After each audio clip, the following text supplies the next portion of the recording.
Okay ji, welcome back to the channel. I hope so you people will be in very good health. So today we are going to discuss the exercise of unit number 17, the last leaf.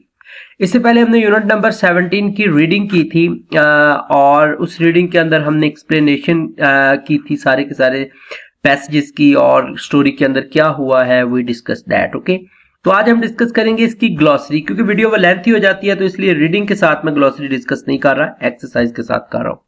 तो glossary के अंदर जितने भी word यहां पर दिए हुए हैं इनमें से ये एक ग्रीनिच वाहद वर्ड है जो कि रीडिंग के अंदर मौजूद है। बाकी सारे के सारे वर्ड पता नहीं कहां से लिए हैं और कहां से कॉपी करके यहां पे पेस्ट किए गए हैं। तो सबसे पहला वर्ड है क्विंट, आपके पास इसका मतलब होता है old fashion, nostalgic, vintage. Okay, तो पुराना जिसको बोलते हैं। प्राउल है सेकंड वर्ड, रोम, स्टॉक, क्लर्क, क्रीप, स्नीक, ये कोई भी वर्ड रीडिंग के अंदर मौजूद नहीं है। Next Gable, roof, spire, pinnacle, eaves, pediment. Okay, उसके बाद ग्रीनिच विलेज है, ये गांव का नाम है, ये आपने ये रीड कर लेना, इसको डिफाइन किया हुआ है। देन प्यूटर आपके पास tin, silver, bronze and copper alloy. Okay, and chafing dish आपके पास serving dish, buffet dish, warming tray, food warmer, server के तौर पर।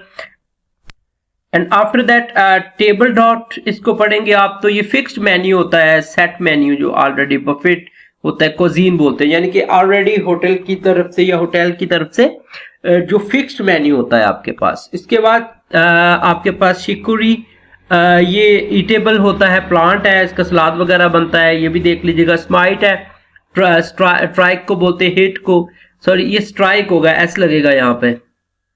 Strike, hit, attack, affect, punish. And chivalric आपके पास कर्टसी को बोलते हैं, ऑनर को बोलते हैं, वेलर होते हैं, नाइटहुड। ठीक है, something that is would be you can say that brave। Zephyrs आपके पास होता है breezes, gust, wind, draft। Okay, whirlwinds। जेफिस के बाद हम डिस्कस करेंगे नमूनिया एक डिजीज है और ये आपको पता होगा कि कौन सी डिजीज होती है।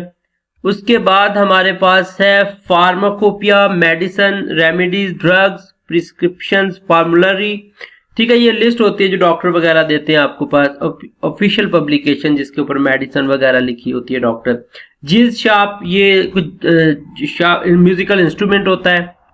उसके बाद क्यूरेटिव आपके पास है मेडिसिन और remedy, healing, remedial, restorative, medicinal. Okay, therapeutic जो होती है चीज उसको बोलते हैं। स्कॉन आपके पास है कॉन्टेम्प्ट, डिस्डेन, रेडिक्यूल, मॉकरी, डेरिजन। ठीक है, तो उसके बाद सिरेटेड आपके पास कोई जबड़ा नुमा चीज होती है जो कि दोनों तरफ जिसके मुंह और चीज को पकड़ ले। ठीक है, जैसे आपका वर्नियर कैलिपर होता है, ये शायद इस तरह की कोई चीज होती है फिजिक्स में। मैस्टिफ होता है behemoth, colossus, titan, monster, big, large in size, fantasy, whim, caprice, illusion को बोलते हैं। ठीक है, उसके बाद हमारे पास हम डिस्कस करेंगे समरी ऑफ द चैप्टर। तो समरी के अंदर Johnsy, young artist from California, lives with her friend Sue in Greenwich. ये वर्ड ग्रीन इच इसकी प्रोनाउंसिएशन है, डब्ल्यू प्रोनाउंस नहीं होता। New York, Johnsy contracts pneumonia and becomes despondent. Despondent होता है मायूस हो जाना, डिसअपियर।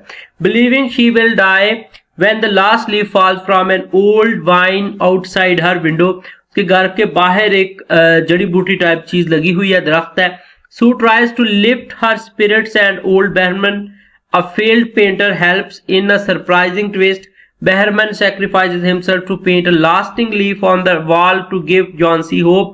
तो वो जो है वो सोचती है कि वो पत्ता जब गिरेगा लास्ट दरख्त के ऊपर से वो मर जाएगी। तो दोनों ही सू उसकी दोस्त होती है और बेहरमन उनका पड़ोसी होता है। दोनों मिलकर बड़ी कोशिश करते हैं और वो पेंटर भी है, फेल्ड पेंटर है बेहरमन यहाँ पर। तो वो बड़ी कोशिश करते हैं उसको कन्विंस करने की, but she did not convince. So at the end Behrman जो है वो अपनी लाइफ सेक्रीफाइस कर देता है, क्योंकि वो लास्ट लीफ जो है वो ड्रॉ कर देता है वॉल के ऊपर, सेविंग आवर लाइफ, उसकी जिंदगी बचाने के लिए। वो उसकी तरफ देखती रहती है और असल पत्ता जो है वो कब का गिर चुका होता है और वो ड्राइंग देखती रहती है। Unfortunately Behrman contracts pneumonia and dies, और वो बेचारा मर जाता है, but his masterpiece gives Johnsy the will to live. ठीक है, उसके बाद ये डिटेल समरी है, इसको मैं रीड नहीं कर रहा, पूरे चैप्टर की ठीक है, यानी कि पैराग्राफ वाइज है। तो अगर आपने पूरा चैप्टर नहीं पढ़ना तो सारे को मैंने कंक्लूड करके पैराग्राफ वाइज यहाँ पे लिख दिया है, तो आप इसको एक नजर देख लीजिएगा, स्क्रीनशॉट ले लें इसका। तो उसके बाद ये नेक्स्ट पैसेज और यहां तक ये बस इतने ही होगी आपके पास। उसके बाद आपके पास एक्सरसाइज स्टार्ट हो जाती है, प्री रीडिंग कॉन्सेप्चुअल क्वेश्चन। अब मैं एंड पे डिस्कस करूंगा इंशाल्लाह नेक्स्ट वीडियो में, तो जिसके अंदर थीम, स्टोरी का कैरेक्टर एनालिसिस करेंगे, कॉन्फ्लिक्ट करेंगे, प्लॉट करेंगे, सेटिंग करेंगे, हर चीज इसकी डिस्कस की जाएगी। तो प्री रीडिंग क्वेश्चन में पहला क्वेश्चन था, what does the title the last leaf signify? The title the last leaf signifies the last symbol of hope and life for John C, who believes he will die when the last leaf falls from the ivy tree. ठीक है, this title foreshadows the central theme of the story. तो ये title जो है central theme है story का, which revolves around the struggle between life and death. तो life and death जो है वो बैठी कह रही है अगर आखिरी पत्ता गिरेगा मैं मर जाऊंगी, होप एंड डिस्पेयर। ठीक है, और होप और डिस्पेयर के दरमियान कंट्रास्ट है। The leaf represent the fragile thread of life that connects Johnsy to the world. तो नाजुक धागे को एक्सप्लेन करता है जो जॉन सी को जोड़े हुए दुनिया के साथ। उसको लगता है पत्ता गिरा तो मैं भी गिरी। If we are in a difficult situation can hope sustain us? ये प्री रीडिंग क्वेश्चन है आपके पास पहले दो। ठीक है, तो yes, hope can sustain us in difficult situation. The story highlights the importance of hope in overcoming adversity. ठीक है, मुश्किल हालात को कम करने के लिए उम्मीद बहुत जरूरी है। Johnsy's hope sparked by the last leaf, तो उसकी जो होप है वो आखिरी पत्ते पे टिकी हुई है। अल्टीमेटली सेव्स हर लाइफ, और उसकी आखिर पे लाइफ बच जाती है। होप प्रोवाइड द स्ट्रेंथ, क्योंकि वो होप होती है, उसको उम्मीद होती है कि पत्ता गिरेगा मैं मर जाऊंगी, तो बहरमन पत्ता ड्रॉ कर देता है, तो वो बस पत्ते की वजह से कि वो लास्ट जो लीफ है वो नहीं गिरता तो वो बची रहती है, उम्मीद जाग जाती है उसमें। कहते हैं कि अगर बंदे को सांप काट जाए और उसको ना पता चले तो वो बचने के चांसेस होते हैं। ठीक है, अगर पता चल जाए तो फिर मरने के ज्यादा चांसेस होते हैं। Hope provide the strength and resilience needed to face challenges and overcome the obstacle. तो उम्मीद ही है जो आपको जिंदगी जीने का पता देती है कि कल बेहतर हो जाएगा। Put student in pairs, then have them read one paragraph at a time silently. When they finish, ask them to rephrase the paragraph. अच्छा, ये क्लास एक्टिविटी है, ये आपने खुद करवानी होती है टीचर्स ने। ठीक है, क्लास के अंदर आपकी हो जाएगी। Ask the student to locate the specific information such as names, dates, times and numbers mentioned in the story. Specific information mentioned name Sue, John C. Behrman and Mr. Pneumonia. Dates है, times है, times none, कोई dates या time discuss नहीं हुआ।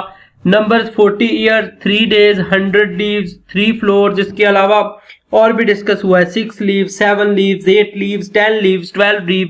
ठीक है, वो सारे पत्तों को गिनती है, लास्ट 1 लीव। ठीक है, when does half of the work of a doctor become useless? ये कैसे फजूल सा क्वेश्चन दिया बच्चे के लेवल का। Half of the doctors work becomes useless when a sick person loses hope and decided they are going to die. According to the doctor, if people don't want to live, I can't do much for them. This emphasizes the crucial role of hope and mental attitude in recovery. तो crucial role जो है वो play करती है उम्मीद यहाँ पर एक पेशेंट की रिकवरी की, डॉक्टर की दवाई नहीं करती। For how many years old Behrman had been a painter? तो ये आपके वाइज रीडिंग क्वेश्चंस है। Behrman had been a painter for 40 years, यहाँ पे आंसर खत्म हो जाता है, लेकिन बच्चे फिर कहते हैं सर लेंथ नहीं होती क्वेश्चंस की, तो उसके लिए during which he never achieved success और painted a masterpiece, despite this he remained optimistic and continued to dream of creating something remarkable. ठीक है, तो ड्रीम देखता रहता है 40 साल तक। Why was John C looking towards the window? John C वह दीवार की तरफ क्यों देख रही थी? तो आंसर सिर्फ इतना होगा इसका, John C was looking toward the window to count the leaves on the ivy tree. यहां तक ये आंसर खत्म हो जाएगा। लेकिन believing she would die when the last leaf fell, this fixation on the leaves reflects her despair and loss of hope. Okay. And after that post reading एक ही question था, why did the leaf not fall from the tree? The leaf did not fall from the tree because Behrman painted it there to give John C hope. Behrman's selfless act created an illusion that sustained. illusion के John C को लगा कि वहां पे पत्ता है, ठीक है, तो वो जिंदा रही। उसके बाद reading and critical thinking, how does Behrman's last painting become a masterpiece and save a life of life in the last leaf by O Henry story के अंदर कैसे बहरमन की जो आखिरी पेंटिंग थी उससे मास्टरपीस साबित हुई। Behrman last painting becomes a masterpiece by saving Johnsy's life. He paint single green leaf on the wall outside Johnsy's window.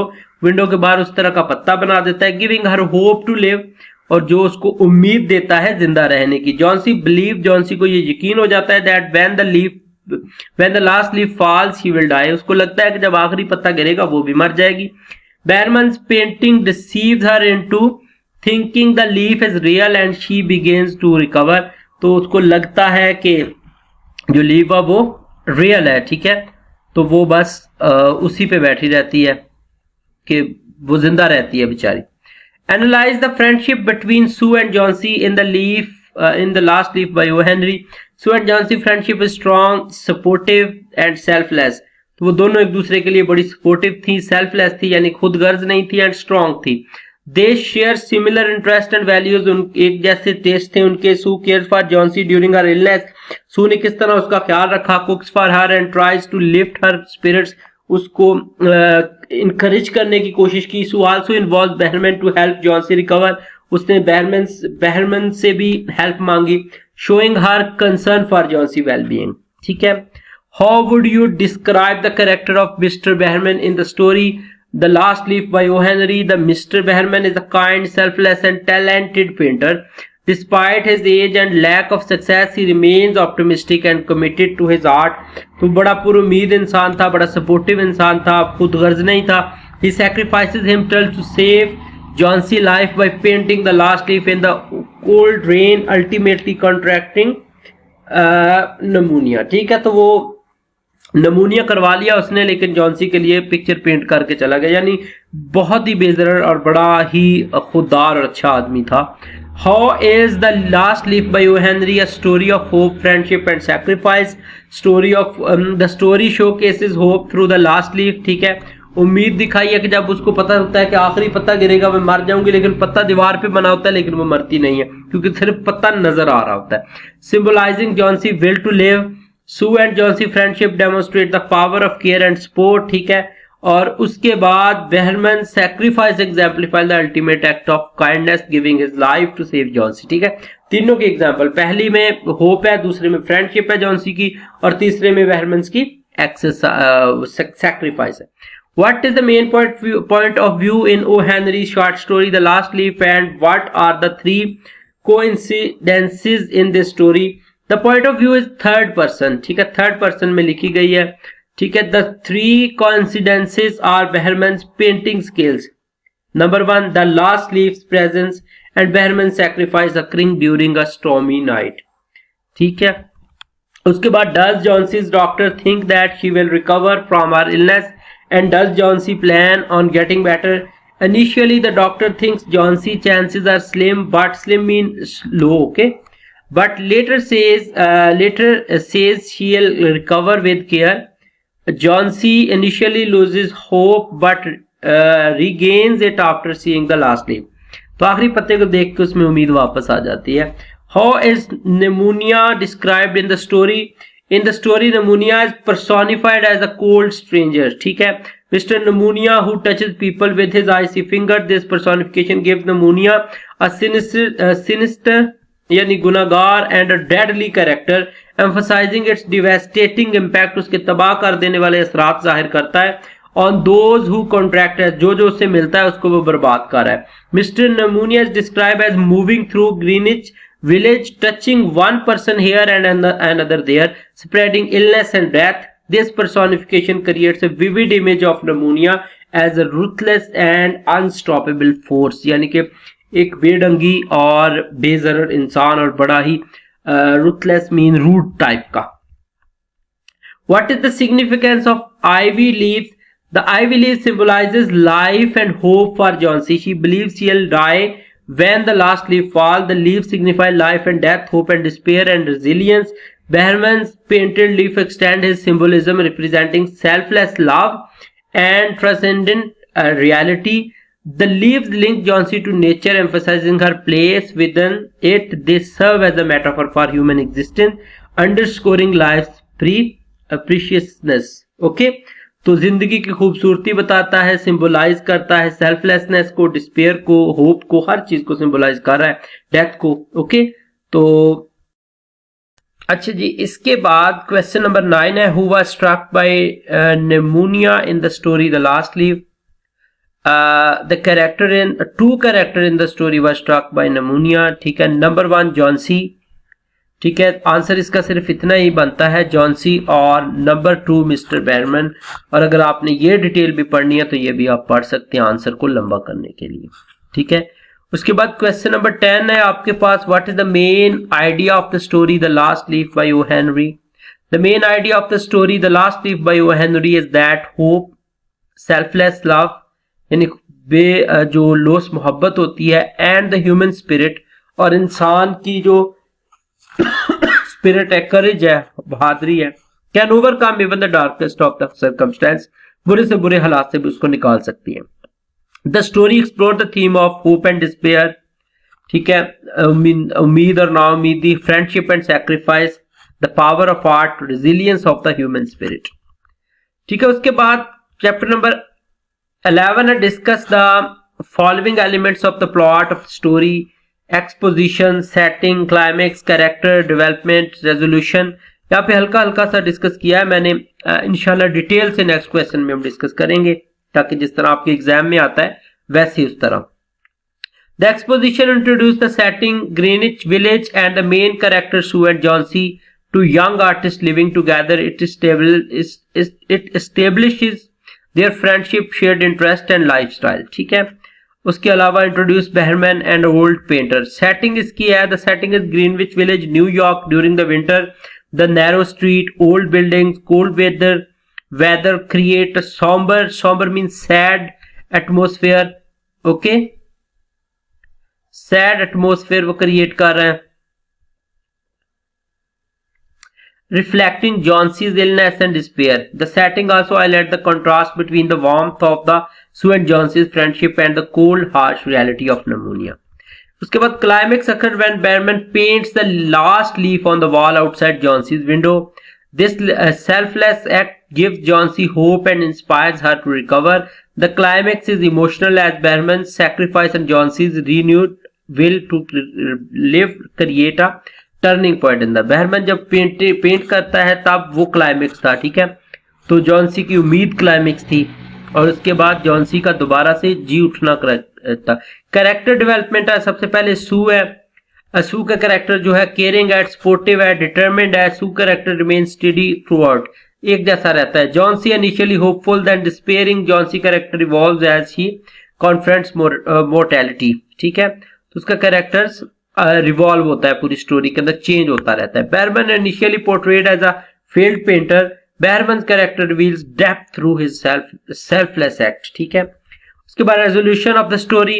The resolution bring closure through the story. Johnsy begins to recover thanks to Behrman sacrifice.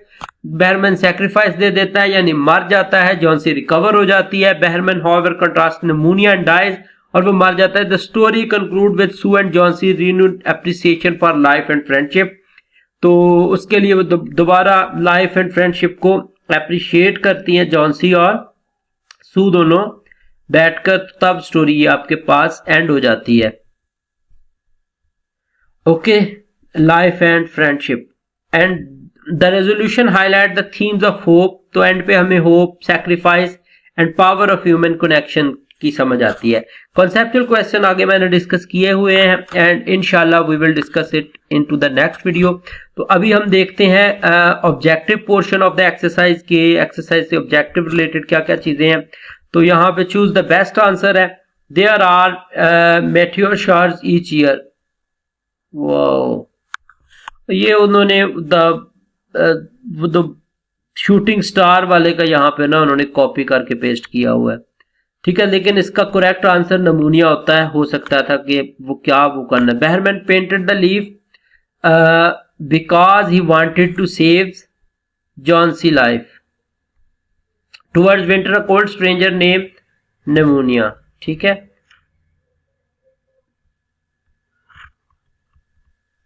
उसके बाद हमारे पास एक activity है जिसमें एक poem को आपने पढ़ना है, और उसके अंदर होप एंड होप का जो थीम होना चाहिए। तो ट्राई अगेन बेस्ट पोम है जो आपने 10th क्लास में आप लोगों ने फर्स्ट ईयर वालों ने पढ़ी थी। उसके बाद अब पास्ट टेंस है, इंशाल्लाह टेंसेस डिटेल से डिस्कस करेंगे। तो अभी फिलहाल एक्सरसाइज इसकी सॉल्व कर लेते हैं। टेंसेस आई होप सो कि आपको थोड़े बहुत आते भी होंगे। तो make 2 sentences using simple present and past continuous tense. तो मैंने स्टोरी के अंदर से ही लाइंस ली हैं।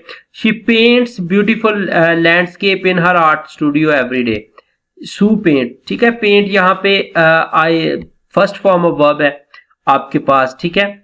तो उसके साथ एस लगेगा अगर आपके पास सब्जेक्ट जो है आपका सिंगुलर होगा, ठीक है।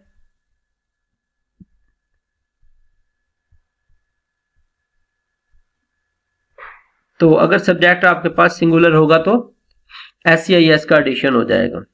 यहां पे ये हो गया हमारे पास। उसके बाद नेक्स्ट सेंटेंस है Johnsy and Sue live together. ये भी प्रेजेंट सिंपल है, फर्स्ट फॉर्म है, ठीक है। Live together in a small apartment. उसके बाद उन्होंने कहा past continuous tense, was were लगेगा और आईएनजी लग जाएगा। बैरमैन वाज पेंटिंग, ठीक है। और उसके बाद जॉन्सी वाज काउंटिंग, ठीक है। 2 आईएनजी लग गया और साथ में वर्ब की फर्स्ट फॉर्म आ गई।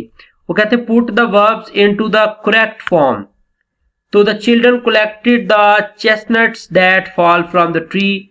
The children collected the chestnuts that had fallen. तो हैड फॉलन यहां पे इंडिकेट कर रहा है पास्ट परफेक्ट टेंस को, ठीक है। उसके बाद he too kept on before night. He had not, यहां पे हैड नॉट जो है ना बीन, ये पास्ट परफेक्ट टेंस है। उसके बाद when she went out to play she her homework। when she went out to play she had already done। यहां से लेके यहां तक ये पास्ट परफेक्ट है, she had already done, ठीक है। यानी कि आपके पास had लग गया और थर्ड फॉर्म ऑफ वर्ब लग गई। my brother ate all of the cake that our mom made। my brother ate all of the cake that our mom had made। तो had लग के थर्ड फॉर्म ऑफ वर्ब आपके पास आ जाएगी। उसके बाद वो कहते हैं कि make 2 sentences from past perfect continuous tense. तो by the time she arrived they had been waiting. तो had been is the structure of past perfect continuous. Okay बेटा, हैड बीन यहां पर पास्ट परफेक्ट के स्ट्रक्चर को show करेगा। And after that had been studying यहां पर show करेगा और सिंस या फार लगेगा, ठीक है। For over an hour and for 3 month. उसके बाद आपके पास आ जाएगा use the given phrasal verbs in sentences, ठीक है। तो फ्रेजल वर्ब्स कुछ दिए गए हैं। शी अराउंड, शॉप अराउंड, ठीक है। सबसे पहला जो फ्रेजल वर्ब है आपके पास है शॉप अराउंड। अच्छा, तो शॉप अराउंड का जो मतलब होता है वो होता है प्राइसेस को कंपेयर करना, कीमतों को कंपेयर करना। यानी एक शॉप से निकलकर दूसरी पे तीसरी पे फिर चौथी पे कीमतें चेक करना और फिर चीज खरीदना। She likes to shop around for the best deals on holiday. छुट्टी के दिन वो इधर उधर घूमकर शॉपिंग करना पसंद करती है। शो ऑफ दिखावे को बोलते हैं, ठीक है। टू डिस्प्ले और डेमोन्स्ट्रेट और, ठीक है। My little brother loves to show off his new bike. वो अपनी नई बाइक का दिखावा करना पसंद करता है। स्लीप ओवर, अच्छा, sleep over to stay overnight at someone's home. किसी के घर पर एक रात के लिए रुकना। Can I sleep over at your house tonight. तो मैं तुम्हारे घर पे रुक सकता हूँ आज रात के लिए। तो सॉर्ट आउट होता है हल करना, टू रिजॉल्व और ऑर्गेनाइज प्रॉब्लम, सिचुएशन को ओवरकम करना। We need to sort out the schedule और शेड्यूल फॉर द कॉन्फ्रेंस, ठीक है। उसके बाद स्टिक टू का मतलब होता है टू कंटिन्यू डूइंग समथिंग, ठीक है।